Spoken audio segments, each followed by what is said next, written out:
friends and film fan, and wherever you may be and however you may be watching, thank you so much for giving us just a little bit of your time. Very sorry for the lateness of the start. My computer decided to update right as I sat down, and that was a whole mess. But we've got it dealt with now.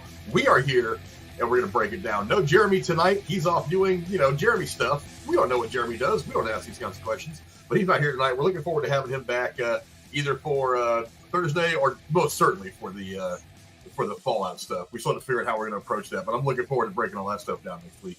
But here with me is the Shade from Lone Star State, my man Tex. What's up, brother? Oh, not much. I was sitting here watching the Ranger game and wondering, well, Frank's computer probably died this time. I'm not sure what happened, but maybe we'll get here eventually. So, hopefully you at least got to watch the Rangers do something good. Oh, well, it's currently the top of the third, and we're up 2-1. So, all is well in the, in the Rangers' territory, as they say. Everything's good in Arlington right now. Yeah, everything's good in Arlington right now. Yes, sir. There you go. But, we are here to talk about one of the most anticipated action blockbuster movies of the year. What we've talked about already as being a relatively weak year for big tentpole movies like this. This was poised to just dominate the box office for a couple of weeks and is doing just that. And that is Godzilla X Kong, The New Empire. That is the 2024 American monster film directed by Adam Wingard, produced by Legendary Pictures and distributed by Warner Brothers. It's a sequel to Godzilla vs. Kong in 2021 and the fifth film in the MonsterVerse franchise. It is also the 38th, get this, 38th film of the Godzilla franchise and the 13th film in the King Kong franchise. The film stars Rebecca Hall, Brian Tyree Henry, Dan Stevens, Kaylee Hottle, Alex Ferns, and Fala Chen. In the film, Kong encounters more of his species from the Hollow Earth and must unite again with Godzilla to stop their tyrannical leader and a powerful frost-breathing titan from destroying the surface world. Following the box office and streaming success of Godzilla vs. Kong during the COVID-19 pandemic, Legendary announced a sequel in March 2022, and that filming would commence later that year. In May of 2022, it was announced that Wingard would return to direct, and Dan Stevens had been cast as the male lead. Godzilla X Kong premiered at Grauman's Chinese Theater on March 25th of this year and was released in the United States on March 29th. The film has received mixed reviews from critics, some who compared it unfavorably to Godzilla -1, which I think is unfair. It's a very different movie. On Rotten Tomatoes, 54% of 214 critic reviews are positive, with an average rating of 5.6 out of 10. The website's consensus review reads, quote, "Come to Godzilla X Kong: The New Empire for the sheer monster-mashing spectacle, and stay for that too, because the movie doesn't have much else to offer." The film has grossed $161 million worldwide so far, against a budget of about an estimated between $135 and $150 million, making it the fifth highest grossing film of the year so far. I don't know, not a mean consensus review, but certainly not the nicest one. Tex, give me some quick thoughts on Godzilla X Kong before you spoil yourself. Yeah, I'm a pretty much a lifelong fan of the Godzilla, of the monster, the kaiju franchises overall. I first saw Godzilla or King Kong during the Monster Vision days on TNT in the 90s with Joe Bob Briggs. He would show like marathons of Godzilla films. So, I mean, really, since childhood, I've been a fan. But when Legendary started doing this new line of the MonsterVerse with Kong Skull Island and Godzilla in 2014, they brought it back to a kind of new look at these classic monsters, but they treated them in a different way. And the way Godzilla is in this film compared to the 2014 is like on the opposite end of the spectrum, but it's still good. It's like it said in that review, come for the monster mash. Literally, that's why everybody bought a ticket for this movie, including myself. I didn't care about plotline, story, what, agenda was being pushed. I want to see King Kong and Godzilla team up and whoop on somebody. That's what I'm here for. Give me 90 minutes of it. And I was happy with the film. It was a fun watch. Not, of course, we'll pick it apart here tonight. But overall, I was pleased. I was happy with it. So. Yeah, I agree with you. I mean, I left out of the theater thinking that the monster fights alone were pretty much worth the price of admission. I mean, you could have just given me all of that, no dialogue, no characters, just show them walking around and maybe give them a few mannerisms kind of in between fights. But I mean, other than that, it's like I don't go to a Godzilla movie for great oratory. I don't go to a Godzilla movie because I'm expecting to see somebody like De Niro or Pacino put out one of their amazing performances. I just go there to watch King Kong breathe his radiation breath and tear entire cities apart. That's kind of why you go. And then of course fight other cool monsters, which is basically all this was just him fighting a bunch of other monsters. That said, I actually have been thinking that this movie is not getting a whole lot of credit compared to for what I've heard people say. I mean, I've heard people say bad characters. I'm like, I don't really think so. I think there's a little bit more to the human stuff than I had heard of what people originally thought. Because I went into this movie, I already read some of the reviews. They were like, the Godzilla Kong stuff was great, but the human stories are kind of lackluster. So I didn't really expect much from any of that, but I was actually kind of surprised by what I got by some of the dialogue. Now, was it Shakespeare? No. It's been done 100 times, yeah. But I mean, it gave the movie. It did give the movie more than just the actiony stuff to enjoy. There was stuff there that I really liked. But first, let's get into the films of Adam Wingard. I mean, I don't know if you know this, Tex, but this guy has got a huge horror background. He's done everything from. He started out with a movie called Homesick in 2007. He did Your Next in 2011. He did the Blair Witch kind of reboot, remake, whatever that was, that came out a few years back, which wasn't bad. Yeah. Quite the original, but it wasn't bad. It was much better. Not bad, but it's something, I think is the right way to put it. It's a movie, I would call it. It more encapsulated what was great about the original Blair Witch from the 90s. And was less of like a big tentpole thing trying to make money on. It was definitely more. They leaned more in the filmmaking. He did Death Note back a few years ago for Netflix, which I've heard mixed reviews about that, but I thought it looks good. And then of course he did Godzilla vs. Kong back in 2021. But I don't know, Tex. Again, big time horror background. You are the horror expert on the channel. I don't know how many of those movies you've seen, but I mean. Does the horror aspects of his beginnings as a director, do you see any of that in this film, and do you think it helped? Well, what his background brings to this is it really shows it in Godzilla itself, because yes, a lot of people they kind of criticize the design. Oh, well, it's fat Godzilla, it's whatever. When you look at this version of Godzilla, it is absolutely terrifying when it's not glowing pink like a freaking, toy Ken doll or whatever. But Godzilla, the horror is there with Godzilla. I mean, you can see, it's anytime they're fighting in these cities, how many people are dying. I mean, and that's one thing they never really touch on much in these movies, like in these updated MonsterVerse films, but the horror aspects are there for him. I would call him more of a modernistic style horror director. He doesn't have the style of like a Craven or even like an Eli Roth or somebody, but he's a quality director, and I really like what he's done with these MonsterVerse films. Out of these, new monster movies, Godzilla vs. Kong was maybe either my second or third favorite one, and I've liked all of them so far. So he definitely has the skills needed to pump these things out, and I hope we get another one because I really enjoy them. I'm a fan of them. Yeah, I'm curious, and we'll talk about where this could go later. But I mean, the one thing that I think really helped with from his horror background is the sense of dread that he builds once you get down into the underworld of the underworld, which I thought was kind of funny. It's like there's now an underworld. In the Hollow Earth. There's a seventh level of hell, apparently a Hollow Earth. That's what I was kind of thinking about. But and once you got down there, I think it did kind of play like his version of hell. Like you think Hollow Earth, you think it's going to be terrible. I still don't understand how there's a sun in Hollow Earth, but I mean, I'm going to turn my brain off and just let that wash over me. But you get down there, and he sets that different tone. He sets that different tone for down there. He wants you to know that this place down here, while Hollow Earth is green and lush, and King Kong's rolling around there, and he's having a good old time, and he lives comfortably. That down here is literally hell. That's what hell is going to be for someone like King Kong.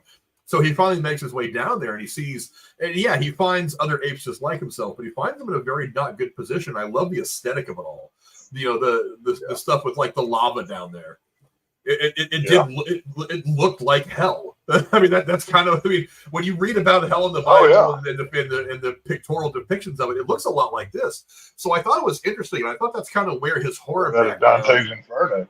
Yeah, I thought that's where his horror background really helped out, was that he was able to paint that picture of being in that, Middle Earth, or, Hollow Earth, whatever it was, and making it kind of that to King Kong, making it this terrible place that this ugly being Scar, this crazy frost monster, have been hiding out for God knows how long, and doing and kind of preparing their thing. Look, I did not realize his extensive background in horror, though. I'm actually really interested to see what he does moving forward, outside of horror and outside of Godzilla, what else he does. I think that's going to be really interesting to see what kind of stuff he is, because the movies I listed off, I haven't seen Homesick or You're Next, but they do look kind of interesting. You're Next is really good. You're Next is probably my favorite of his films. I won't spoil anything, but it's not a people call it a Thanksgiving horror film because it's basically a family's getting together for a meal. It's very Thanksgiving vibey, and people start to die and bad stuff starts happening, in case you're going to watch it. But a lot of people put it as a Thanksgiving type horror film. So it's probably my favorite of his. If you watch any of them, I would recommend that one first. Yeah, the couple of films that I've seen of his, specifically The Blair Witch, not really a horror movie as much as it was a psychological thriller. But one of the things that horror directors can fall into, especially young directors, is they get too wrapped up in the kills and wanting a cool killer with an image and not balancing the movie out with other things that still needs to be a good movie. And it seems like he's worked his way up fairly quickly. I mean, Homesick came out in 2007. So, I mean, you're talking about, 15 years of making some stuff that's done well. I mean, Death Note did pretty well. Like I said, with mixed reviews, but I've heard a lot of people say I've never seen Death Note. I think that's an anime thing or something. He directed the movie that came out on Netflix. They made a movie for Netflix. Who plays the guy, and it was a whole thing. He directed that. Okay, I haven't seen that. But the fact that he's managed to work his way up the ladder relatively quickly compared to a lot of directors, without kind of getting wrapped up in the tedious nature of just concentrating on kills and effects and moments and not giving us a good movie. I think that shows that he's done that. I really enjoyed Godzilla versus Kong. I thought it was a good movie. This one I enjoyed a lot. I thought he did some good character work in this movie. He did some good directing. And then, of course, you got the monsters. As long as the monsters work, this movie's going to work. I mean, the one thing you have to get right. This was the Avengers of the Godzilla movies. This is what this movie was. This was like, it was, and I mean, I don't know if you're going to touch on it or not, so I'll bring it up now. Like, if you go back and watch the original 2014, well, not the original, but the 2014 Godzilla that had Bryan Cranston and a few other big names in it, it was more of a throwback to when Godzilla was a force of nature. Now they've turned the kaijus into like the keepers of Earth, and like each continent has their own, and they keep the planet rotating and normal and everything else. They've went in a more comic booky route, which I don't think is a bad thing. I've seen a lot of people hating on it because, I mean, it seems like it happened at Godzilla versus Kong, because prior to that you had Godzilla King of the Monsters, which is my favorite of all of them. It was a apocalyptic type film. And then once we hit Godzilla versus Kong, that's when it got kind of real bright and neon-y and comic booky. And then we have this film where we are now, which is just a comic book adventure fight fun. But all of them are good movies. It's just what is more your style, to me. Yeah, if you're going to go see this movie wanting to see some of the old school stuff that we got from the 50s and 60s Godzilla movies, that's not what we do here now. They might still. If that's what you want, go watch Godzilla -1. That's what Godzilla -1 was. That's an old school Godzilla movie. Yeah, there's a different magic that it's really hard to kind of recapture about those movies. You're not seeing movies that exist in the same universe. This isn't Godzilla's been around for, let's say, now 70 years, and he's still doing his thing. Only this time he's messing with Kong and all this other stuff. But but still, for not being able to capture that magic, this is still a very entertaining movie for a lot of reasons. Like I said, the fight scenes alone are worth the price of admission. I mean, the special effects of it all. I actually want to go back and watch this in either IMAX or not 4D, but like IMAX or something like that, just for those scenes alone, because I think that would be fantastic to see those. But let's talk real quick about the cast. I mean, you know what? Like I said, I think this movie actually casted very well. And even though the human characters weren't the most important part of whatever the hell was going on in this movie, I actually thought the screen time they got was fairly meaningful. They give you a little bit of the mother-daughter struggle, the emotional connection. Dan Stevens, as you see right there, one of my favorite actors. Again, me and Cora will wax philosophically about Dan Stevens all day long. He's from Downton Abbey, so I love everything about Dan Stevens. Everything about this movie was actually quite good. I mean, the cast anyway, I thought that everybody got a few lines, a chance to kind of carry a scene or two, and it worked out very, very well. What do you think of the cast of the film, and who stood out the most to you? Oh, well, for me, it was two people. It was Dan Stevens. I love the Trapper character. He kind of reminded me of Jeff Goldblum in the original Jurassic Park. He kind of had the same vibe for me in this. Like when we initially see him, he's coming in on a helicopter being dropped into Kong's mouth to fix his tooth like it's just another Sunday or something. Like, you're literally going into the mouth of a beast that could swallow you to, yank the tooth out and whatever. And then Gia, the little girl from the tribe or whatever, for her not to be able to say any lines, she has been incredible in these last couple movies. I mean, of course, we were introduced to her earlier in the series, but she's really, really done well. And it's kind of interesting because she's our human connection to Kong, but neither of them can speak. Normally the human connection for Kong has all of their abilities. We don't with her. So she has to kind of act with her face, act with her eyes. She has a very emotional, presence about her through her acting.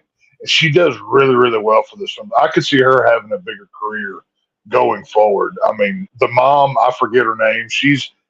I always call her Karen, especially in this movie because she has a Karen haircut. But it was right there. Yeah, I can see her yelling, "Manager!" She just looks like one of the. But it's definitely Dan Stevens and then Gia, the little girl. They were both great in this film. I thought they really, really pulled it off.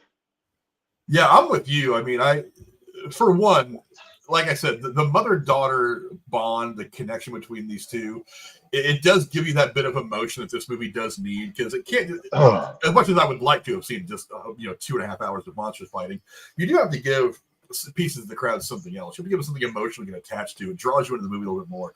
I thought that struggle between them and trying to figure themselves out, the little girl to figure out her place in the world, Rebecca Hall's character trying to help her figure out her place in this world, at one point in the movie knowing that she might have to let her go and lose her to help her find her to make that sacrifice as a mother. I thought that was great emotion, but I'm not gonna lie, the buddy comedy thing between Dan Stevens and Brian Tyree, they were hilarious. Shit. I thought that gave this movie the comedy that desperately needed to be successful.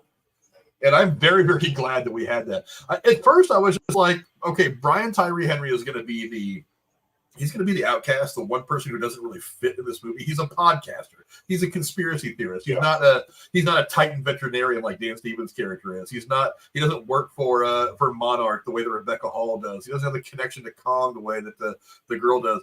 It's like, why are you here? If all you're going to be is the comic relief, I feel like I can get that from Dan Stevens' character without him having any way to play off of. But as I got deeper and deeper into the movie, the connection that these guys kind of inadvertently built, I was just like, holy shit, this is kind of funny. So I'm getting the emotional stuff from the mother-daughter dynamic. I'm getting the humor from these two guys over here fucking around. And then after all that, I'm getting killer monster fights that are tearing up, Rio de Janeiro. I'm just like, this movie feels kind of complete at one point. I'm just like, this is pretty good. His character arc in this movie was actually perfect because, he literally went from just being a conspiracy theory podcaster to riding a jet train across the earth and being caught in the middle of Godzilla versus Mechagodzilla in the last film. I mean, he had he was trying just to survive. And then I like how they played him off as, oh, he's a crackpot. He doesn't know what he's talking about. And they just completely discredited him. So whenever we see him in this one, he's like, well, after all I went through and y'all just said I was nuts and you want me to help you now? You know, like he had a redemptive arc because he was wrong. I mean, he literally almost got killed by a robot Godzilla controlled by King Ghidorah's skull. You know, I would be upset too. But yeah, the way that they kind of took his character in a way of podcaster to explorer. Well, whenever he gets into the Hollow Earth, he's recording all this, and Trepper's like, "What are you going to do with all this footage?" He goes, "Well, people need to see this." And he's like, "Well, what happens once you share this? These peaceful people lose what they have. They lose their secrecy. They lose their way of life." So, kind of his emotional growth that he got in this film, I thought was really well done, because he starts out in the beginning just wanting to prove everything that he's been through, and by the end, he's destroying the footage. So, I thought it was really cool to see how they did that as well. I actually thought that didn't make a lot of sense. I mean, I got the point that Dan Stevens was making. It's just like these people's segregation, their separation from the surface world is what makes them special. It's what makes them unique. It's what makes them go forward. And I was thinking about it after the movie was over, and I'm like, and I was kind of comparing him to the Sentinelese, the tribe that lives on that one island out in the Indian Ocean that nobody can go contact because it's illegal. And that one guy went out there trying to preach and getting a bunch of arrows to the chest for his trouble. I got to thinking about them, and I'm like, the big difference between like the Sentinelese and these people in Hollow Earth is that you know, through some effort, you can go to this island, the North Sentinel Island, and try to contact these people. It's not like people who would, on the surface world, like us, would find out about these people and then just be able to jump a bus over there or ride a plane or a boat. There's no way we'd be able to get there. So, I mean, documenting this and giving people information and knowledge about a tribe that 0.001% of the planet is ever actually going to come in contact with, only people higher ups that work for Monarch. I mean, you're talking about, out of 1 million people, you're talking about 5 people that are ever going to be able to actually come in contact with these people. So it's not like you're outing them necessarily. You're just telling the people that they're here. It's not the easy, like I said, you can't just take the crosstown bus and end up in Hollow Earth and start tagging spray paint and spreading bullshit. And, you know, homeless people start building up camps there like at Skid Row. Hey. I mean, it's not like that's going to happen. So part of it is just kind of like what he's trying to do is give people information. He's trying to get out there that, you know, maybe one of the reasons why we should protect the Earth is because we're not just protecting it for us. We're protecting these people in Hollow Earth or whatever. It's like, so I feel like you could have done something else with that. Like I said, I got his point, but at the same time, I was like, nobody's ever going to go there. It's not accessible to anybody without people who take extreme, and I mean extreme measures and have let's face it, Monarch's got a fuck ton of money. So, I mean, unless you have Monarch money, you're not going down there. Depending on where you're at in the timeline of the legendary MonsterVerse, true. Monarch's either broke and the government's trying to take them over, or they're thriving, depending on the timeline where you're at. But you know, this MonsterVerse, I mean, from the Monarch TV show to the films, like there's a whole world they've built within this. It's a lot of fun. I enjoy it. So, you know. Yeah, let me ask you this real quick before we get to the plot.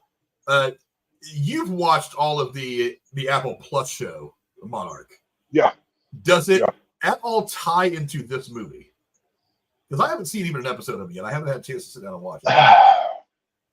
Well, without spoiling anything, because there's some really big reveals. That film takes place after the first Godzilla. Like I believe it's because that film goes between 2014 and like the 50s, like the 1950s. So the events that take place in that film don't affect this, because I believe this film is set like 2020s or something. I forget what the exact timeline is. So you can go watch that show in this film, and it's obviously the same world. It's the same Monarch. It's the same Godzilla. It's just at two different points in time. What the Monarch show is covering is more of the foundations of Monarch, how it came to be, and like Kurt Russell's character and a couple of the scientists. So you can watch the Apple series without spoiling anything to this. There's really no story connection wise.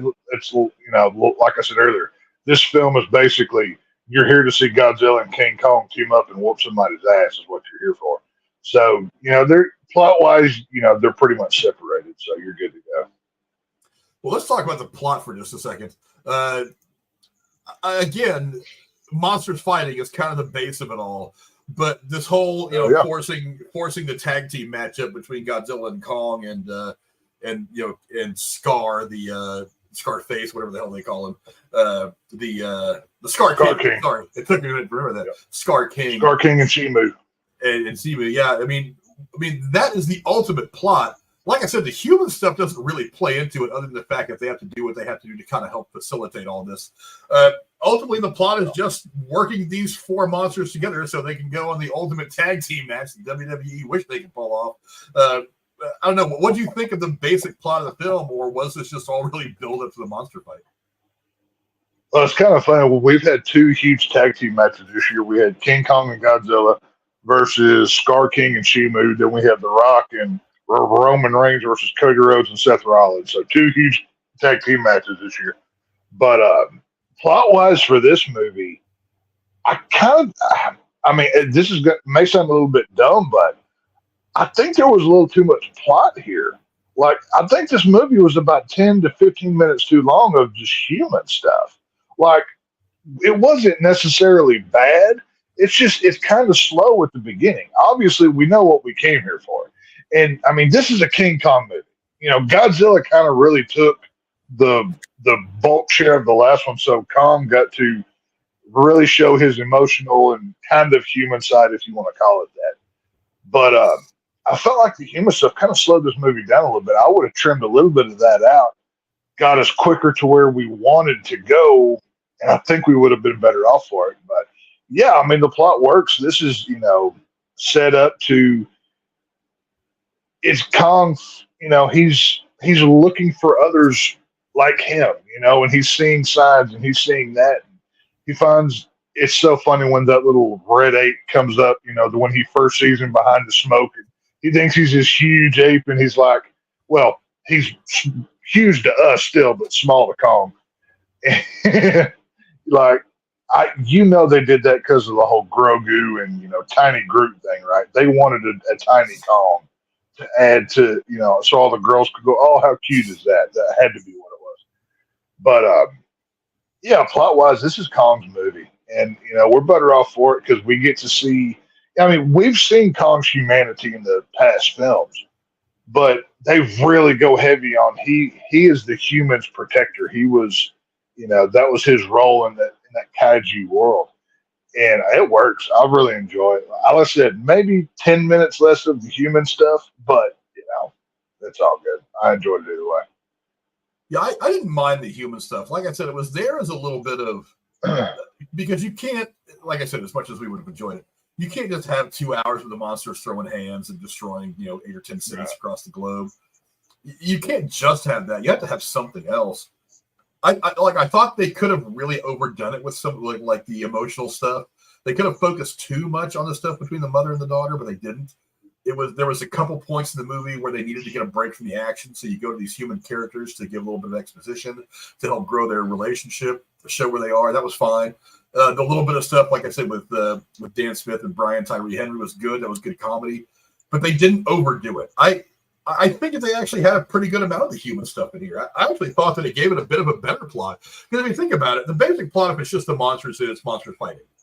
That's 2 words. Right. You have to have a little bit of depth in there somewhere. And I think that one of the things that the little bit of human storyline, human plot line that you get out of this is that kind of balancing factor between moments. Because, like I said, if it's just one fight for 2 hours, after about the first half hour or so, you're going to settle in, and it's not going to feel very exciting.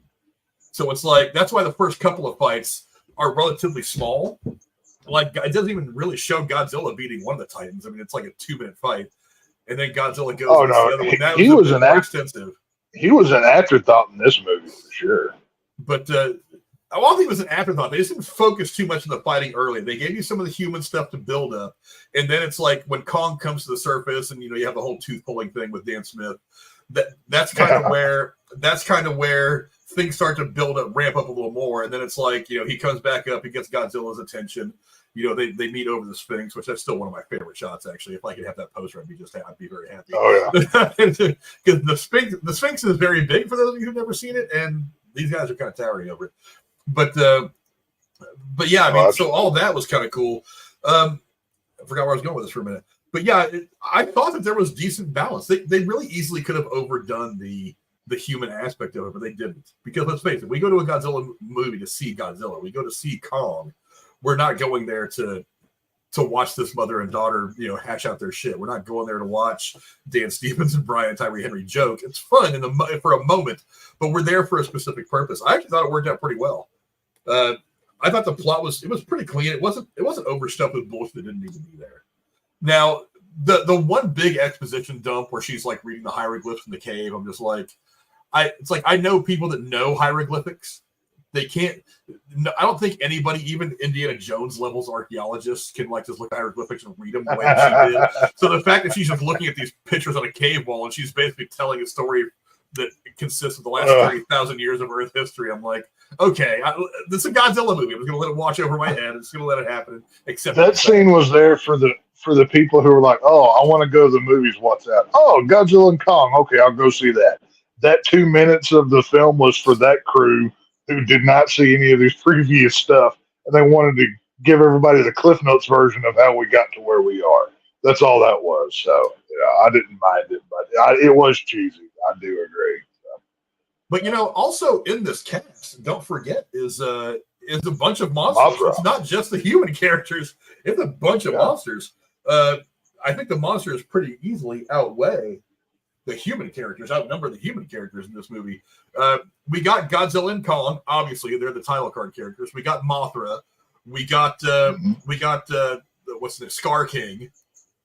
We got this other crazy freezer beast that I thought I had. Shimu. Shimu, yeah. So I mean, a whole lot of monster action in this. They pretty much steal the movie away from the human characters. I mean, that is why we're here after all. Which one of these monsters, other than maybe the two main ones, Godzilla and Kong, which one of them stood out to you? Were they good additions to what was going on?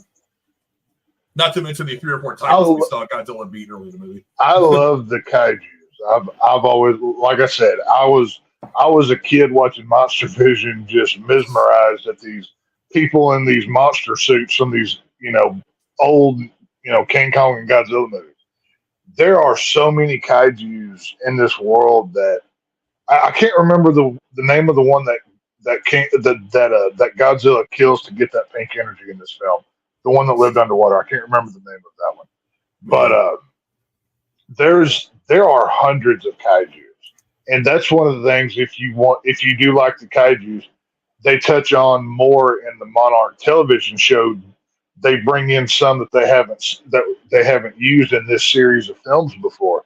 But I really like. Pink Godzilla. I'm not crazy about the pink. I can't help but wonder. The Barbie movie just came out. Maybe that was some kind of weird symbolism to throw the pink in there too. Both being Warner Brothers. There's actually a reference to that I have in the trivia as to why they gave him that red tint. There's actually a background in the Godzilla storylines that it's kind of a throwback to that. But okay, well I like the neon on the monsters, and that was one of the things that Godzilla versus Kong did. The neon looks cool. I'm a fan of neon, but as far as creatures design and stuff, I thought Shimu looked really cool, especially when we first encountered the dragon. Like that, all we see is the lava falling, and then this wall rises, and these glowing blue eyes pop out. That visual looked so freaking cool. And to see Shimu come out and to see that Scar King is controlling it, I like when Scar King is riding Shimu to go after Godzilla and Kong. I'm like, okay, that's pretty cool looking. If that's not an action figure, it needs to be, because you're getting one kaiju monster riding another. And I thought that was a lot of fun to see. So I like that. Yeah, I was actually kind of disappointed that the first couple of fights were so short. I mean, as I got through the movie, I kind of realized it was like those fights aren't the important ones. So, I mean, making them on the shorter end is Kong gets his ass whooped a couple times in this movie. I mean, for him to be King Kong, he takes a beating pretty regularly. But one of the things I noticed they did with Kong in this movie is they're showing him as being a bit more grizzled. I mean, he's got the gray in his beard and his fur now, so he's obviously been around for a minute, and I wonder how that's going to play out moving forward, because whereas Godzilla looks like Godzilla, I don't know how Godzilla looks as Godzilla ages, or if Godzilla even has a life expectancy, but they're obviously making Kong look a little haggard. I mean, he's got like the scars across his chest from other battles and stuff like that. Oh, he'd beat the hell, yeah.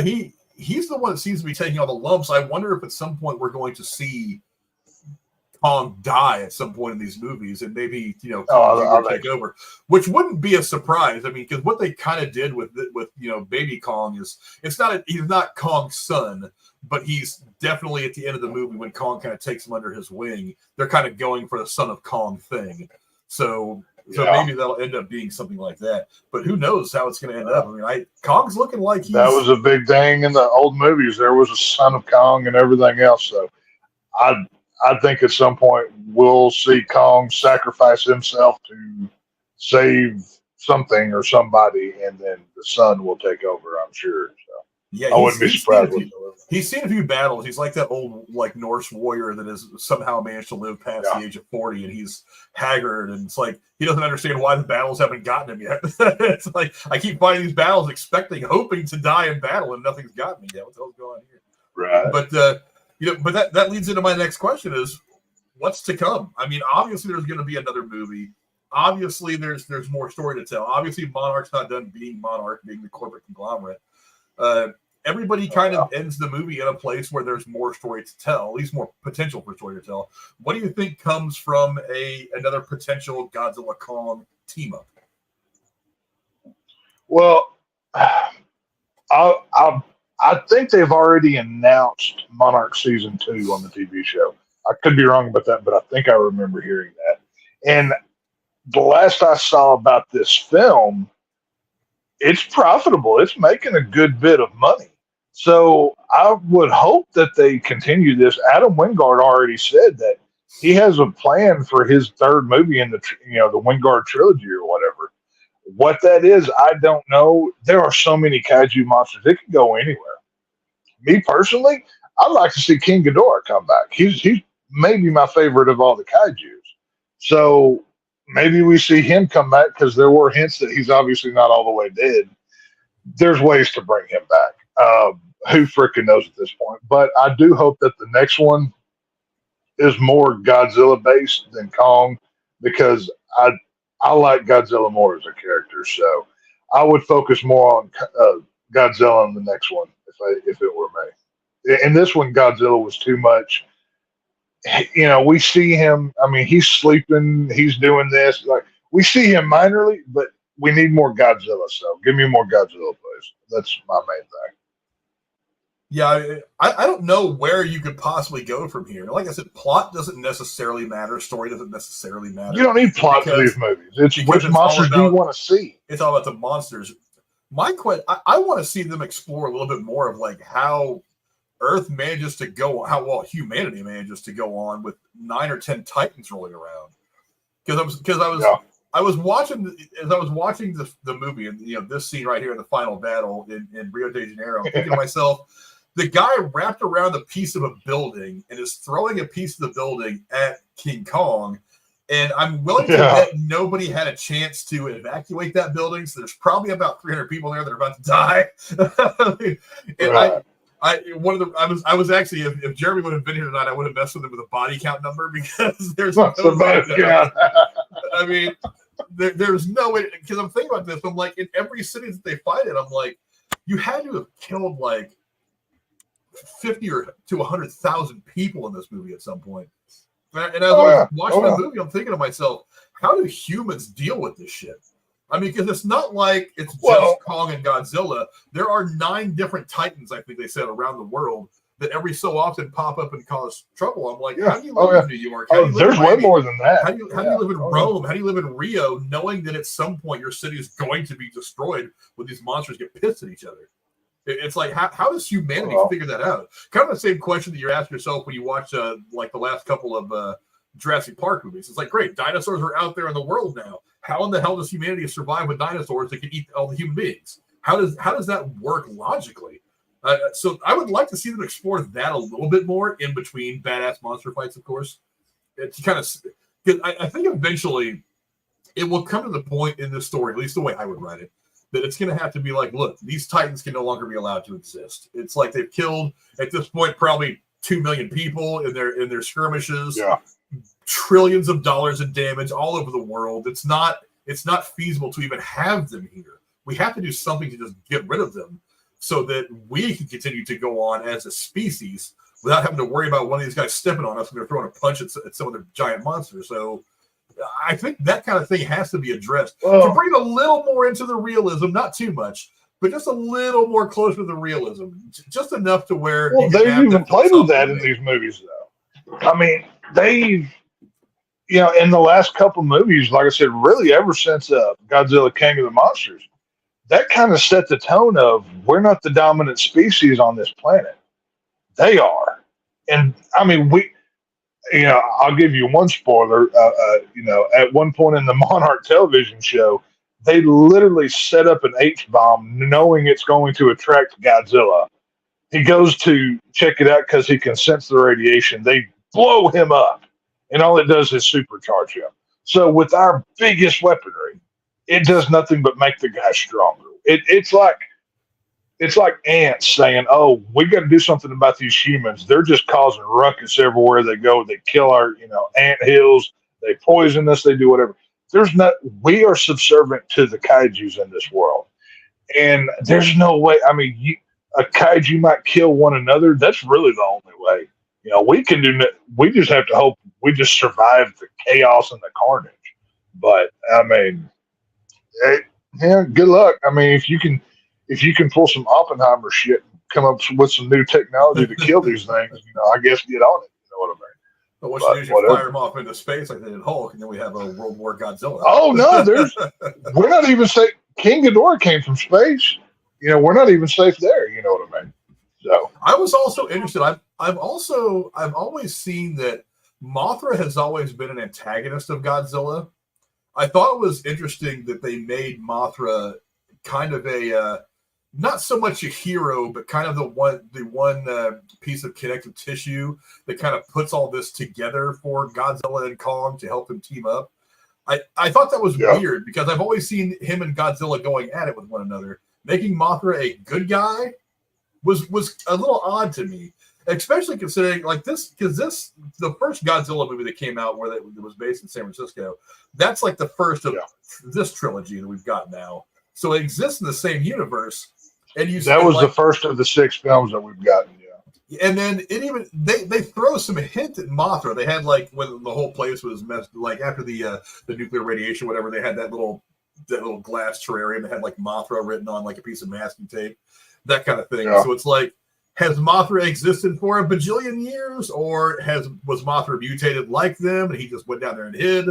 There's some inconsistencies here that I have trouble wrapping my head around, but I thought it was interesting to make Mothra kind of a good guy after seeing Godzilla and Mothra go at it in a couple of movies over the course of 70 years now, 74, 75 years now.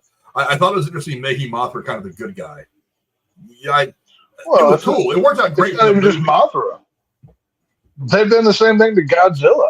I mean, go back and watch the old Godzilla. He's a animal form of what we did with nuclear technology. I mean, he was a foreshadowing in a robot form of, hey, don't play with things that you shouldn't. Kind of like the whole Oppenheimer thing. He was just a fire-breathing dragon instead of a communist wearing a hat. And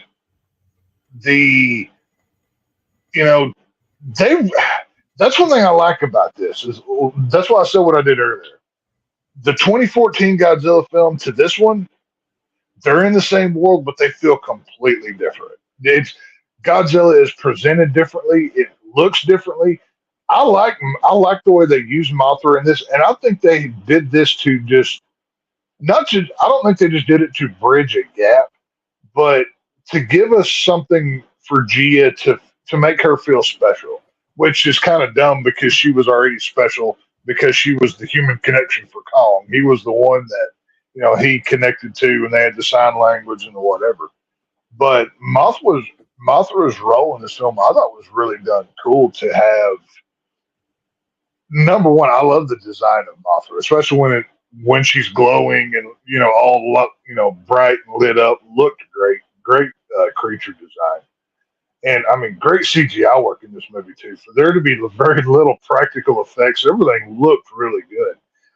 I couldn't really spot anything that was just egregious and just good God, how or why did they do that? But yeah, I liked the way they used Mothra. It was a little different, but I dug it. It wasn't bad. Yeah, Derek Hans, what's up, brother? He's saying, is it true we're not allowed to kill Godzilla by contract with the Japanese company, the Toyo company? Probably not. I don't know the terms of their contract, but that sounds about right. It sounds like it makes sense. Yeah, because obviously Toho owns Godzilla. We don't own those rights. I've heard there's very specific rules of what Godzilla can and can't do, and they're very protective over Godzilla, and I mean they have a right to be. I mean, hell, Godzilla -1 just won an Academy Award, so I mean they've obviously they're protecting their investment. So. Yeah, let's face it. The Toho company is always they've been running this thing from the beginning. They know what they're doing. They've made Godzilla a worldwide sensation long before Matthew Broderick in '97 or whatever. Raymond Burr was, I think, in the first Godzilla or something, or at least in the American version or whatever. Yeah, they are super protective of Godzilla, and I think they should be. Godzilla, as much as any great actor, is you say the name and it brings that character brings a reverence. It elicits emotion. Like you would go back to the golden age of Hollywood and say Douglas Fairbanks or something like that. Those are names that ring in Hollywood today. I think Godzilla is one of those names, even though it's not an actual person. The character is one of those names. So yeah, it makes sense. But let's move on to some trivia now. And there was plenty. I mean, a lot of it was long. I tried to stick to some of the shorter stuff. But you've been calling them kaijus for a lot of this. They are not technically kaiju. They are titans in the movie.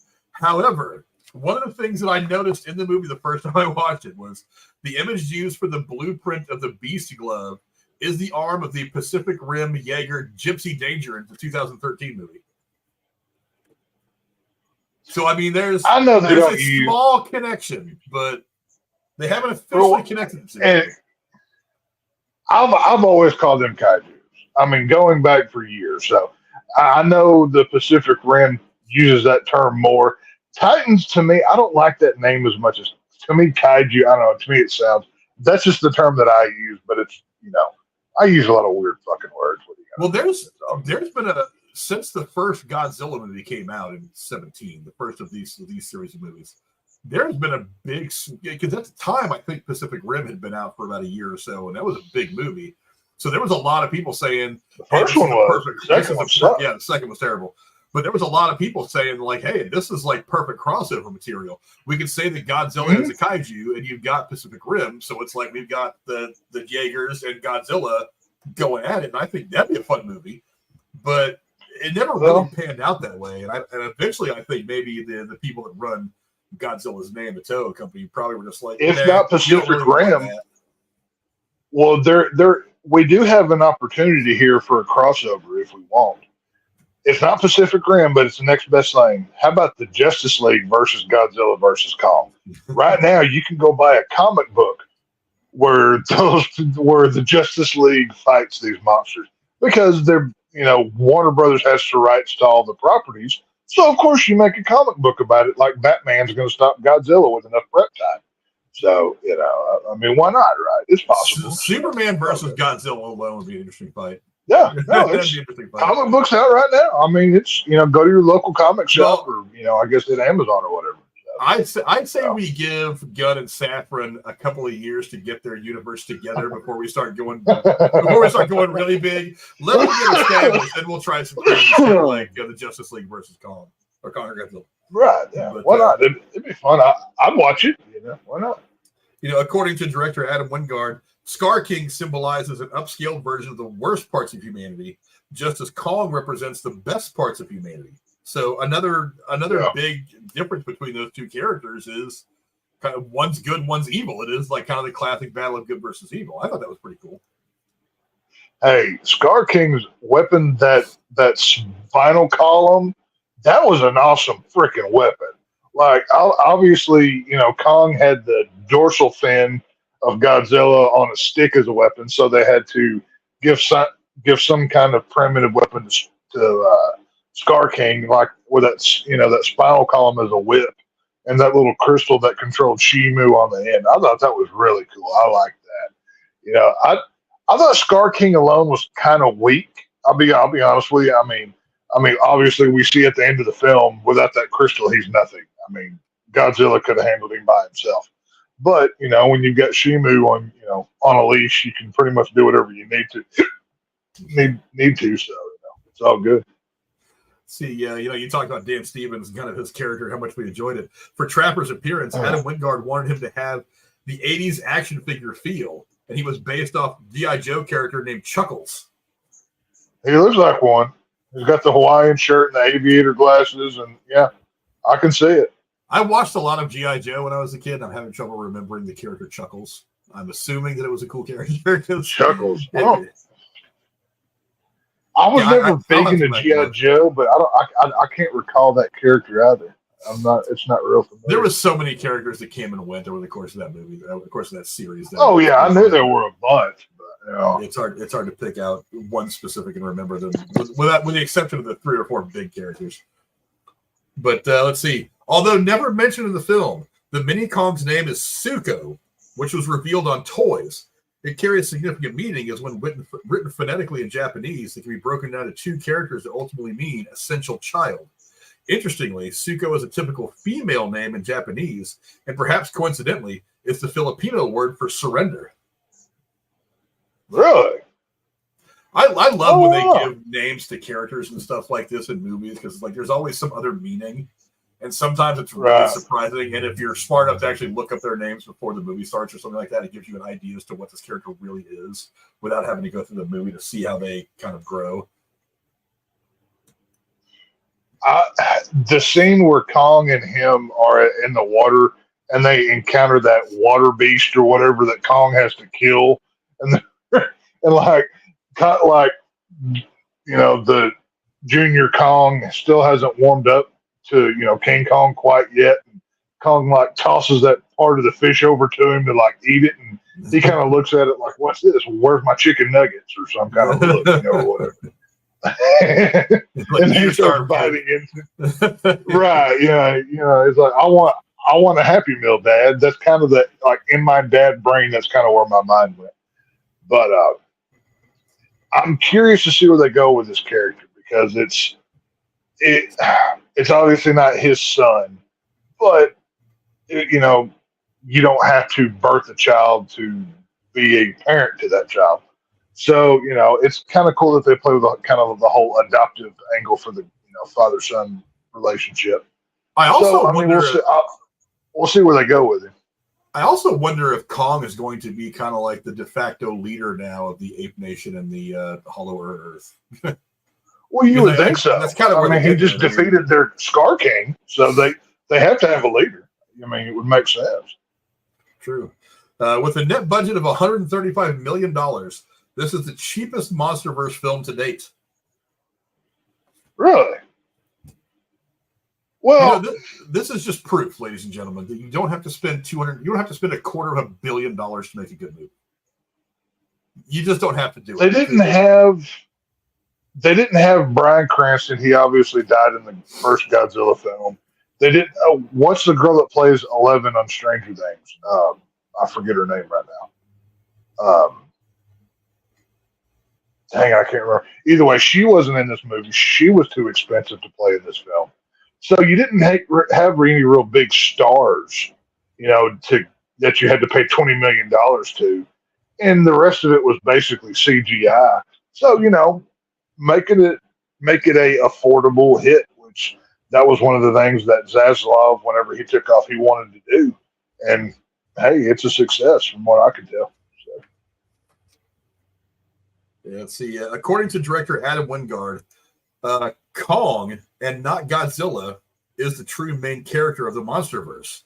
While a fan of Godzilla, Wingard admitted that Kong is easier to relate to, stating, quote, "You can't be as close to Godzilla as you can Kong." That's interesting. Oh yeah, you can't get close to Godzilla because he'll torture fucking ass. I mean, he's kind of showed that. But Kong is the human element in these movies. Godzilla is he's the cautionary tale of why you don't, like I said, play with the nuclear things in life. Kong he's humanity with fur, but I don't know. It was interesting to see in the Godzilla versus Kong, the last film, they were going with the whole hashtag Team Godzilla or Team Kong. I saw more Team Godzilla than I did Kong, but you said earlier that Godzilla has more films. I'd say he's probably more popular than Kong if I had to guess. Well, I mean, if you think about it, Godzilla goes back a lot farther than Kong. And also in recent history, in the last 20 or 30 years before these movies came out, there have been a couple of iterations of Kong that just didn't go over very well. Like the one with Jack Black, I thought was awful. Yeah, that one. Well, okay, what's worse, King Kong with Jack Black or that Godzilla 2000 with Matthew Broderick? That one was pretty bad too. Honestly, King Kong. The one with Matthew Broderick is actually kind of goofy and entertaining, but the one with Jack Black was just awful. I will tell you right now, Jack Black has made 2 good movies, but 3 good movies his entire career. One of them he was only a bit player, and it was called Airborne that came out in the 90s. It was a fun little movie that I kind of relate to because it's about a kid from California that moves to Ohio in high school. And then the second one he made. He was good in Orange County as like a part-time player. That was Colin Hanks's, Tom Hanks' son, Colin Hanks. It's like his first big movie. He was actually good as the fuck-up brother in that movie. He was good in School of Rock. And then outside of School of Rock was a good movie. Outside of that, there's nothing he's done that has really blown me away as him being good at anything. I mean, he's a lot of image. And I think he was popular for a while, and Hollywood did what Hollywood does. And they were like, hey, this guy's popular right now. We're making this Kong movie that we want people to like. Let's take this person that people like right now and put him in this thing that we want people to like. And they thought that was going to match up. And the reality is that's just not what he does. You can't make him lead a blockbuster. It's not the kind of actor he ever was. I've been rewatching the TV show Community. I don't know if you're watching that comedy sitcom that was on NBC about the community college. Jack Black did a one episode on that show, like he was just a guest star or whatever. And I forgot how annoying Jack Black was until I rewatched this episode. I'm like, I hate this guy. Well, hell, man, this guy sucks. The episode of The Mandalorian that he was in. Oh Jesus! With him and Lizzo, no, a lot of the worst episode of a great series, and it's awful. Oh, It's by far the worst episode of a not so great season as it was. I mean, that episode still had bright spots, but I was like, boy, they really hit rock bottom with that entire episode. Mandalorian season 3. Mandalorian season 3 was awful. I mean, go back and watch it. I make no bones about it. That season sucked.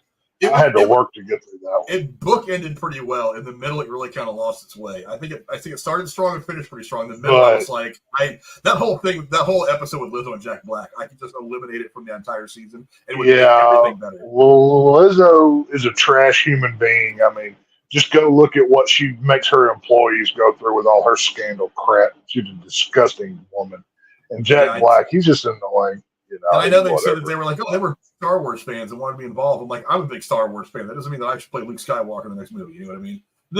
It's like I won't be able to do it the same way as Mark Hamill. So whatever. Whatever. But weirdly enough, Godzilla only has 8 minutes of screen time in this film, which is the least amount in a MonsterVerse movie. Yeah. Unfortunate. I would have took like 10 minutes away from the humans and gave more to Godzilla, because that's, Godzilla's my boy when it comes to the monsters like this. But this was King Kong's movie. Godzilla had the last one, so maybe it's Godzilla's turn next time. Maybe that was, that was pretty badass 8 minutes though.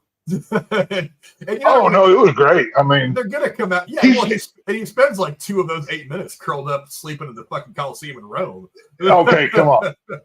He moved into the Coliseum. Like he looked like a dog whenever he crawled into the Coliseum. He kind of like circles and then he lays down. Like it looked like what my dog does when she gets in her bed. It was cute. It was great. So it was. I didn't realize it was just 8 minutes. I thought it was a little more than that, but it's kind of crazy. Hopefully, we get more Godzilla. That's what we need. For the character of Trapper, Dan Stevens based him off Michael Douglas's character from Romancing the Stone in 1984 and Kurt Russell's character from Big Trouble in Little China in 1986. I can see that. I mean, from the shirt to the hair to the kind of the character. Yeah. Dan Stevens did well in this. I'd like to see him get more work. I haven't seen a lot of his stuff, but he did a movie kind of like this that you may get a kick out of. It's a bit of a rom-com, but I would suggest giving it a watch. There's a movie he did with Anne Hathaway called Colossal that came out about 5 or 6 years ago. Okay. Yeah, 5 or 6 years ago. I'll have to look at that. And the basic plot of the movie is that Anne Hathaway and her friend in childhood are at a park. Something happens. I want to say a lightning strike. Something weird happens. And basically, and this is like somewhere in like New England or something like that, Maine or something like that, one of the New England states, I believe. And that's when 2 monsters appear on the other side of the world in Japan. And what happens in this movie is whenever they go back to this place where this event happened, one of the monsters just appears in Japan and mimics their movements. So, like, when she just kind of like goes like this to wave somebody off, the monster waves like this and wipes out a fucking building in Tokyo somewhere. They are somehow linked to these monsters. And Anne Hathaway's character kind of figures it out eventually figures out where nobody else does. Dan Stevens is actually, he's only really in the beginning and the end of the movie. He kind of bookends it. He's her boyfriend in the beginning of the movie who kind of leaves her, and then towards the end of the movie he comes back in and kind of helps her find whatever, her perspective, whatever. But it's a romantic drama kind of thing, but it's funny there's a lot of comedy to it because as she's figuring it out, it's like if you go look at the poster, there's a picture of her kind of scratching her head. And right behind her is the picture of the monster standing over Tokyo doing the same thing, scratching its head. It's kind of a wild movie. And then, of course, she figures it out. And so she goes to this place in Tokyo where the monsters keep appearing. And when she walks in a certain spot, that's when this monster suddenly appears in Maine, where this it's a wild movie. It's an interesting watch. It's not a monster. I've never heard of it. It's not a monster movie like this. It's definitely more of a romantic comedy kind of drama thing because she's a rich girl who Dan Stevens is her boyfriend at the beginning of the movie, and he like leaves her because she's kind of a douchebag party girl, so she decides to go home to her hometown in Maine or where the hell she's from. And that's when this other monster starts showing up again. She hadn't been there in a long time, and it's a wild movie. You'll get a kick out of it, I think. I'll check that out. But let's see. In an interview with CBR, director Adam Wingard revealed that the X in the movie's title, which is silent, stands for collaboration. It is a common practice for bands and businesses that collaborate with artists. Wingard added, quote, "I'm surprised now that I look back on it that nobody's ever used an X in their title like this before, at least to my knowledge. It comes from the shorthand of X standing for a collaboration. Like there's a lot of shoe companies that do special collaborations with artists and people like that." So that's what this means. It's a way of saying Godzilla and Kong rather than saying Godzilla X Kong or versus Kong. Kind of saying with Kong. Well, I'm trying to remember. I don't think I've ever called it Godzilla X Kong. I'll just say Godzilla Kong. I just kind of just move over the X. But you've been doing it right apparently because the X is silent. Right. It's like if it's like Batman v Superman, that was a little bit different. Even though I'll still refer to it as verses at times, but I'll catch myself and go Well, back that's to what me or that's what whatever. the V means is verses. I mean, that's what it means. Right, So you're not wrong to yeah. say it either way. Right. Just going grammatically looking at it, how it's spelled or whatever. Yeah, I mean, I've seen that X before on like, I'm trying to think. There was a music video I watched recently that had that in it, but hey, it's Adam Wingard did well. He can title it whatever he wants as long as he keeps making cool movies like these. I'm down with it. So it's all good with me. Yeah, let's see. Mothra convincing Godzilla and Kong to put their differences aside and take on a greater threat as a power trio is much like her role in Ghidorah, the three-headed monster from 1964, which I have not seen in probably a million years. I love the old I love the old monster movies. Like I said earlier, I'd watch marathons of these things whenever actually on I forget the name of the TV channel, but on regular television, I think I can find it here. Let me look. They were doing because it's on Comet TV. It's the TV channel. Obviously, March Madness is going on for the basketball and everything right now. They were doing like a March Madness of Godzilla films, and so they would show a couple each day and do like this, like a fake vote of who's better than who or whatever. And so I've been taking in some of the older stuff that I haven't seen in years.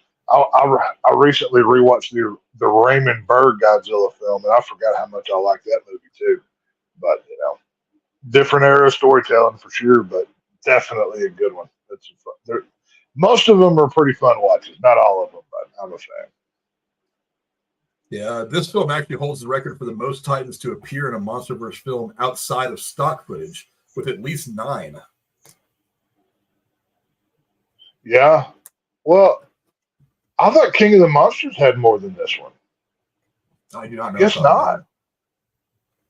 I'm trying to think. Well, I guess if you count all of the littler monsters, the other Titans and stuff, I guess technically more. But I think King of the Monsters had more of the bigger main ones. But either way, hey, throw them all in there. I'm down for it. Just give me, give them all to me in like a big Royal Rumble match. Just throw 30 of them in there, see what happens. I'll be there to watch. I do feel like that you run the risk of stuffing it a little too full.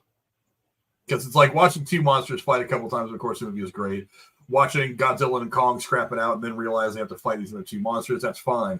But when you get like 9 or 10 of them, it's like they're going to wipe out a whole country. It's like, or at least a whole state. I mean, all of New York will be wiped out with like 17 monsters all fighting one another. You know what I mean? But that's kind of the fun. I mean, you obviously it's so funny. When you watch like when people went to go see Batman v Earth, when people went to go see Man of Steel, right? Oh, well, why was Superman fighting Zod in that city? How many people died whenever him and Zod were having that final battle? Nobody said that when the Avengers basically destroyed New York. Whenever Hulk is literally just raking down buildings one at a time. Nobody criticizes these Titans, these kaijus when they're doing their thing. It's like we get picky and choosy whenever we're doing this of who we're going to go after and who we're not. I've always kind of found that odd of who gets criticized and why. Well, I always thought that was weird. Well, it's like, I get it, but it's like the Avengers are trying not to kill people, whereas Godzilla and Kong and all these other monsters just don't even notice. It's like, well, I'm going to pick up this the rest of the Avengers may be, but and it's a building full of Hulk. 500 people. Right. Look at what Hulk did in that first movie. He's just straight up like crashing through buildings and not even, nobody, says boo about it. But I don't know. It's weird. It's like when Scar King, takes that spinal cord and like that picture you showed earlier, wraps it around a building and turns it into a projectile. How many people were in that office or apartment just having breakfast that day? And then you're flying through the sky out of nowhere. You're like, oh, okay, well, I'm going to die today. So, y'all have fun. So, it's been fun, guys. Whatever. But the French soldier standing in the The French soldier standing in the footprint that Godzilla made is actually an homage to this TriStar Godzilla from 1998 that you mentioned. The film when Matthew Broderick's character is standing in a footprint made by Godzilla. Really? I thought that was, I noticed that too when I first saw that scene. I was just like, that's straight out of the Matthew Broderick movie from 1990, whatever. Well, I'll never forget in that stupid Matthew Broderick one where they took over the garden, you know, and you see all the Godzilla eggs inside of Madison Square Garden. That's when the New Yorkers get mad. Whatever. I mean, New Yorkers feel that way about certain things. Madison Square Garden being right, yeah. It was Brooklyn Bridge. These things that are icons of the city. I mean, they take it personally when you hurt those things. So, as a West Coast guy, someone who grew up in the Bay Area, I've always found it kind of funny that the destruction always happens in New York and LA. I'm like, great. I don't really care about those cities anyway. And then they come out with the core in which whatever happens, melts the Golden Gate Bridge. And I'm like, oh, no, that's a bridge too far. We can't have that. Keep that shit in LA. You can destroy LA. I don't care. You've crossed the line, sir. You can't do these things. What you got to take that back. But no, it was that Matthew Broderick one, man. Like, I liked the design of Godzilla. It had kind of almost like an alligator look to the head a little bit. It was more elongated, and it was a longer Godzilla, not as tall. I liked the design of it, but that movie's just god awful. I tried to rewatch it not too long ago, and I thought it was fun. I mean, we got to remember who made that movie, though. The guys that made that movie are the guys that made Independence Day. So it's like they're going for popcorn. Independence Day is good. Godzilla 2000 blows. So I thought that movie was alright. Well, it wasn't 2000. It was 90 whatever. What year was that? It was like 97. Well, they call it Godzilla 2000. That's kind of the name that it gets. But whatever. I was always heard to call it Godzilla, but I thought the movie was fun. I mean, it had the big Simpsons connection, obviously, but oh yeah, which I thought was kind of funny. Yeah, I thought it was an entertaining movie. I didn't hate it, but let's see. In Scar's throne room, several female apes are holding red or orange furred infants that can be seen. This strongly implies that he reproduced with these females and that Suko is one of his many children. Really? I didn't. Okay. It implies that. It doesn't explicitly say it, but it implies it. Well, that's the ugliest woman I ever saw right there. Well, I mean, they're apes. I'll be honest, they're apes. I'm trying to find that one piece of. Let me go to it on IMDb. I'm trying to find that one because there was something I read. I thought I had put it in my notes about why he has that reddish or pinkish hue during when he recharges. Basically, it's something about. Let me see if I can find it. Okay, here's right here. The change in color for Godzilla. I'll go ahead and put this up real quick so you guys know what I'm talking about. Let's see. The change in color for Godzilla's atomic breath going from light blue to a reddish tint, signifying a total boost in power, is identical to the Heisei incarnation, having the far more destructive red spiral ray, as the sheer strength of his attack is more powerful than his default blue-colored atomic breath. So there is some reference to this earlier on. So it wasn't just something they did for this movie. Well, yeah, that's why Godzilla went after that other Titan, because he could sense something bad was coming, so he was preparing, and that's why he went and killed that other one to take that Titan's radiation. I mean, that was the whole point of him going to that part of the world and leaving the Coliseum and whatever. That was the whole reason why he did that. Yeah, Van Edwards is with you. He says, Godzilla 98 was the worst movie I ever watched in the theaters. Ruined my childhood. My birthday. I was hesitant to give American Godzilla another chance, but I've enjoyed them all so far. I didn't get to see it. It wasn't great. It wasn't great. It was funny, but it wasn't great. Funny enough, my birthday is actually connected to that movie too, because somebody gave me that VHS for a birthday present, and I hated that person after that. I'm like, you gave me this movie. Like, you suck. Like, this thing is horrible. Even as a kid, I hated that movie. Why did you do this? Yeah, I had just graduated high school when that movie came out, and I was like, yeah, this movie's fun. It's all right. Like I said, I couldn't watch it and take it seriously the way I would take one of the 50s or 60s Godzilla film from Toho. Oh no, complete different world. Yeah, I was just like, for the guys that did Independence Day to do this, I was like, meh. There were some cool visuals. I mean, again, it's like all of New York being destroyed. It's like the Brooklyn Bridge being used as a giant net to trap him, that kind of thing. It was like, okay, whatever. But yeah, it was fun. It wasn't great, but it was a fun watch. It's not good. It's not good. Oh no, like it's not even a good bad movie. Like it's just a bad movie. Like, I mean, I can enjoy a good bad film, especially watching with friends, just ripping it to shreds. That one just makes me want to turn the TV off and go mow the yard or something. So, whatever. Yeah. Maybe we should get around to reviewing that. It is actually listed as a reboot. Yeah, it's a monster film directed and co-written by Roland Emmerich, produced by blah blah blah blah. Stars Broderick, G. Blah blah blah. Release reception. On Rotten Tomatoes, it has a 20% rating based on 150 reviews.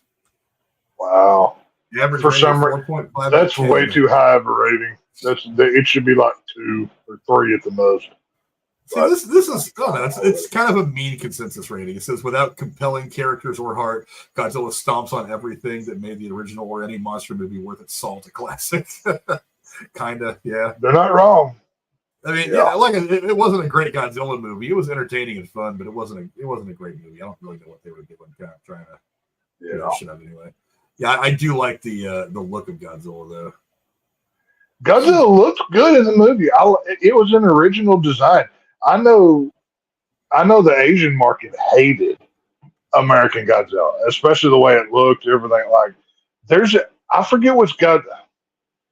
Godzilla movie made by Toho where the real Godzilla kills that Godzilla, and I can't remember which one it is. But like, they hated it so bad they had to kill it in a film. I'll have to look it up. I can't remember which one it was. God, it's been forever since I've seen that one. Because it came out right afterwards. I almost watched it a while back, and I just kind of didn't. I don't remember exactly why. But yeah, it wasn't one of those things where I was just like, oh no, I missed an opportunity to watch it. It's like, fuck, no, who watches this movie anymore? Right. Yeah, so yeah, I don't know. Maybe one of these days we'll get around to doing that if there's nothing better to do. If there's like a slow month in the movie release calendar, maybe we'll get to that where we kind of compare it to the rest of the movies. One of the things we should do, I mean, Christ, there's only been about 300 Godzilla movies. Maybe we ought to do a stream where we just kind of rank the movies. But then again, it would take probably 10 years to watch. That just gives me an excuse to rewatch all of them again. I'm not gonna say no to that. Because Derek Camp says now Godzilla is the villain of those movies, right? I mean, you would know he's not the villain. He's an animal trying to protect its eggs. So villain is a strong word. He's not going around intentionally killing people. He's trying to nurse his offspring. He's doing what animals do in nature. It just happens to be him being the size of a small skyscraper and happening in New York. So it contrasts with human life in New York. So he's not a bad guy. It's just two competing things that are happening at the same time. Well, you have to ask which version of Godzilla are we talking about? Because the original intent of the character was he was a cautionary tale of the nuclear bombs that we dropped on Japan. I mean, that's why, how and why Godzilla came to be. Actually, I think and we just adopted it. I think they mentioned nuclear testing, so it wasn't necessarily the 2 bombs that we dropped. It was ongoing nuclear testing for 20 years after World War II in that area. Right, but you can tell what they're hinting at times in some of these films. But as a matter of fact, Gene Reno's character in that movie, he actually talks about the French doing it. So it's like the French are actually taking the blame for creating Godzilla, which is kind of funny. Hey. The French can take all the blame because they don't have a backbone to begin with, so they'll just bend over and take it. It's fine, so it's no big deal. But whatever. So it's all good. That seems like a good place to start wrapping this thing up. I don't know. Tex, give me your final thoughts. Godzilla X Kong. Godzilla collaborates with Kong, whatever the hell we're going to call it, the new empire. What are some of your final thoughts on this movie before we get out of here? Yeah, Godzilla X Kong, X versus against whatever you want to call it. It's a fun watch. This movie requires no thinking. It requires no homework. They literally tell you, if you've never seen any of these films of the six in this legendary universe, you can go in blind and be completely aware of what's going on because they tell you in like 5 minutes everything you need to know. So it's a fun watch. Great monster fights. CGI is cool. I normally praise the practical effects, but these guys really nailed the CGI. And besides not getting much Godzilla and a little much on the human side, I would have flipped that ratio. But besides that, I have no complaints. I'm happy with it. Yeah, I've said it before. I mean, this movie is all about the monster fights, and those alone are worth the price of a ticket. I walked out of there very happy just with the visuals of it all. And again, I think the little bit of human stuff that was in there worked for the movie. They didn't spend too much time on it because we all like Tex said, we all know why we were there. But we went there to see monsters tear each other up and tear down buildings and destroy Rio de Janeiro and all that stuff. So that's why we go to these movies. That did not disappoint at all. I did like the character stuff. Dan Stevens, like I said, I'm a big fan of his going back to the Downton Abbey stuff. But he actually shows a good bit of range in this. Being that I kind of compared it in my head. I kind of compared it in my head a little bit over the course of the movie to like Spicoli a little bit. He had that kind of thing going on. Yeah. I think even at one time in the movie, he refers to himself as Dr. Doolittle for Titans or something like that. Yeah. I thought that was a really funny comparison and a funny line. Brian Tyree Henry, very good. He's got a good comedic chops anyway. And also, I mean, the girl that plays oh my God, I'm blanking her name. The little girl, the deaf girl. She's actually very good in this movie as well. Yeah. I was actually thinking as I was watching it that while the Echo series on Disney Plus for Marvel was not fantastic, it had a couple of shining spots, and one of them was the girl that plays Echo. And I have to give a lot of credit to actors who can go out there and without being able to speak can convey emotion, can convey thoughts, can communicate in a way that so many of us are not used to. And she does that very, very well over the course of this movie. I say a lot. I let people act with their eyes. She acts with her face a lot. Very, very good. I don't want her performance to go unnoticed. And I thought she was fantastic. The movie was good. It was really, really good. Is it the best Godzilla movie ever made? No, it doesn't come close to the original stuff in the 50s and 60s. Not even the stuff they got in the 70s. I think even the stuff they did in the 70s. That's a different kind of filmmaking, though. You can't even compare this to the original stuff. This is a comic book. That was a humanizing tale of a gigantic nuclear lizard. Totally separate films. I mean, it's not even the same ballpark. Yeah, but still a very enjoyable movie. You shouldn't feel bad. Yeah. Look, if you're going to see this movie, go see it while it's still in theaters. Don't wait to watch it at home. Yes. Movies like this need scope. This is one of the reasons why I'm sure that the theater experience will never die.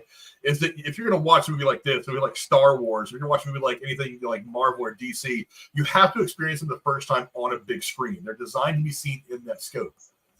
I took my kids when we were coming out of the pandemic and theaters were starting to reopen. They were showing a lot of like old classic movies to kind of draw people back in. And I was very fortunate to take my sons to go see Jurassic Park on a big screen. And my youngest son was cool. He said that movie hits different on a big screen. I'm like, I know, right?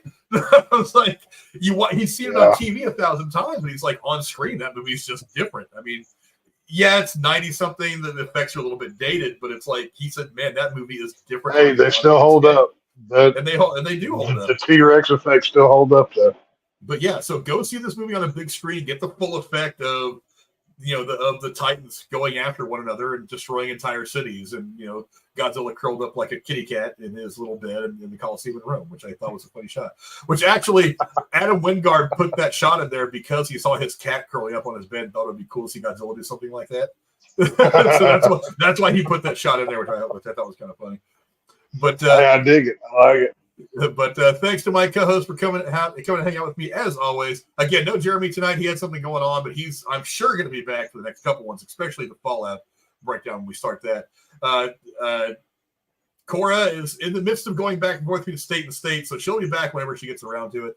And Kenton wasn't available tonight, but he'll be back on here and there over the course of the next few weeks, doing a couple things with us. Thanks to my buddy, the Shakes of Lone Star State, my man Tex. Where can the folks at home find you, my friend? Oh, here on Tuesdays and Thursdays, I'm going to recommend y'all go watch. Apparently, the Fallout series is releasing a day early, what Jeremy was saying this morning or whatever. Knowing that we're going to be reviewing it, I know nothing about Fallout. If you want to talk slashers, horror films, or stupid 80s crap, I'm your guy in the horror world. Jeremy and Brooding Gamer, they got the Fallout covered. You're definitely going to want to be here for the Fallout episodes because those two are going to nerd out and impress some people, I'm here to tell you. So make sure you're here for the Fallout stuff. Like Frank said, I don't know how we're doing it, but it's definitely going to be presented well by people who know the source material very well. So make sure you're here. Yeah, it's going to be very fun to have, like Jeremy and Brooding Gamer who are well versed in the lore. To people like me and Tex who are coming in kind of raw, kind of like the way I did with a lot of Last of Us. I had only played that game for a total of a couple of hours, whereas Jeremy's got hundreds of hours logged in that game. It's going to be the same thing. I did not play a lot of Fallout. I played a little bit of it. Some of the open world stuff is really hard to get me involved in it because I'm not one of those people that can sit there and play video games for 10 or 12 hours at a time anymore. I play for about an hour and I've got to move on to do something else. I have to take breaks from it. I can't just sit in front of the TV anymore and play games. But Jeremy and Brooding Gamer are definitely going to be the experts on this one. And me and Tex, I have a feeling, just look at the trailers, I have a feeling that's going to be interesting stuff for all of us to watch. Even it looks good. I'm excited for it. I'm excited for it. I like the playing off the Western and like the ghoul, the guy that he looks like a knockoff Red Skull in a cowboy hat. I like the creature design, and I'm excited for it. I know I've never played 5 minutes of Fallout, so I'm going into virgin territory here, so I'm looking forward to it. Oh, and tonight, it might be out already. The Joker 2 trailer is supposed to be out this evening. I saw the teaser, but I haven't watched I saw the teaser. It just came out in the last few hours. I'm going to watch that too. Before I go to bed tonight. So once we get off of here, check your social medias or YouTube, whatever. I'm not real excited. Apparently, from what I saw, there's going to be 15 cover and or original songs in Joker 2, and I hate musicals. So I'm not looking forward to it, but I'm curious to see a trailer, so we'll see. Yeah, I don't know. I feel like they should have left Joker alone and just kind of let They should have stopped, but it made like $1 kajillion, so of course they're not going to quit. Well, they need some money to help fund. Warner needs some money to help fund this Gunn Stafford one or two. So throw another one out there. If it makes $700 million, that's not bad as long as they keep the budget down. But you can find me back here on Thursday breaking down one of my favorite goofy, terrible horror movies from the 80s. We're talking Chud, baby. This is a great one. For the 5 seconds of Chud, you actually get to see it's a great watch. My dad was not a big horror movie fan, but this is a movie that he really liked when he was like in his 30s. Like this was one of the horror movies that he really enjoyed. I've seen it a couple of times over my adult life, and one of the reasons I wanted to do it because horror like this tends to draw pretty well on YouTube for one, and number two, it's borderline horror comedy. It leans a little bit more towards the horror the way I like. It's got a little bit of graphic stuff. It's also got a young William Hurt and a young I'm drawing a blank. The guy that played John Hurt and Daniel Stern. So it's going to be a fun movie. I think. I think it's going to be a lot of fun. Chud, I like the Chud movies. I'm a fan. They're the epitome of we have $15 to make a horror film, so let's throw something together, and it became a cult film. So it'll be a fun review on Thursday. I'm looking forward to it. Yeah, it's going to be fun to break that movie down and kind of pick out the good stuff and make fun of it and the bad stuff all at the same time. It's definitely I would put it a little bit above Frankenhooker, but still kind of the same vein. It's not. You're not supposed to take this as a serious horror movie. It's just kind of a goofy, crazy shit. Hey, movies like Frankenhooker, Brain Damage. These basically, if Frank Henenlotter touched it in the '80s, it's gold in my opinion. But Chud's not quite Frankenhooker, but we all know how I feel about that movie. I'll probably like it a little bit too much, but I don't care. So it's fine. So. Look, we all have weird tastes when it comes to movies, especially Tex. We talk all the time. Like, what's the boobs and murder? And he's We got 5 stars for them. If I ever get to Hollywood, I will remake Frankenhooker. That is on my bucket list to do. I've put that on my wish board. So we'll see if it ever gets to be made. So we'll find out. Yeah, Derek Ant said he's watching the Joker 2 trailer right now. I'm actually going to hit that as soon as I get done with the stream. So, oh, cool. Yeah, I'm going to check it as soon as we get off of here. Maybe tomorrow I'll put up a short review of I would. The Joker trailer. I might put up a little thing on out and about. But thanks to my co-host for coming to hang out with me tonight. I very much appreciate you. We'll be back here probably at full strength for Chud on Thursday. Go check it out. Thanks again to Brooding Gamer. He's going to be doing a lot of the thumbnails going forward. He did this one. I think it looks fantastic. He's killing it. He's got a couple more.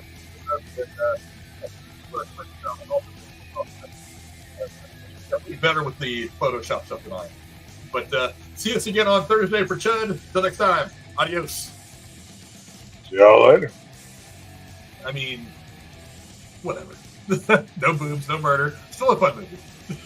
Well, there's lots of murder. We just didn't really get to see it because it's like a PG-13, so they couldn't quite show the people dying in their apartment.